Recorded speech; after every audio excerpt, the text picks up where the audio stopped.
নামাজ দ্বারা বলবে আল্লাহ আপনার এই গোলাম কষ্ট করে নামাজ পড়েছে, মেহেরবানি করে মাফ করে দেন। আল্লাহর কাছে নামাজ যেদিন সাক্ষী দিবে, যিনি মাফ করে দিবেন তিনি কে? ইন্তেকালের আগে নবীজি আমার নামাজের দৃশ্য দেখে কাঁদতেছিলেন। আবু বকর নবীজি জায়গায় দাঁড়ায় ইমামতি করতেছেন। ওই দৃশ্য দেখে মুক্তার ধারার মতো পানিগুলা গড়ায় গড়ায় পড়তেছে। আম্মা জান আয়েশা বলেন, ওগো নবীজি আপনার চোখে পানি কেন?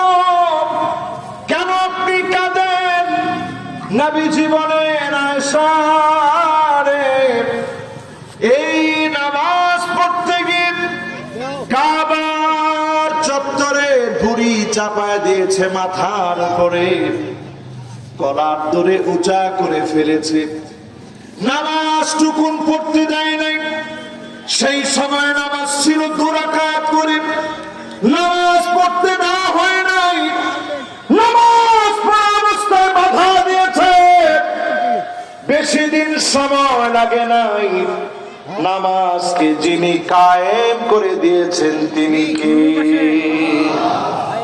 আজকে যদি আপনি শুধু নিয়ত করেন নামাজ কায়েম করবেন, এই জমিনে যিনি অচিরেই নামাজ কায়েম করে দিবেন তিনি কে? 1 নাম্বার পয়েন্ট আমার শেষ। এবার 2 নাম্বার পয়েন্টে যাচ্ছি। 4টা পয়েন্ট বলতে বেশিক্ষণ সময় লাগবে না। আপনাদের হাতে কি সময় আছে?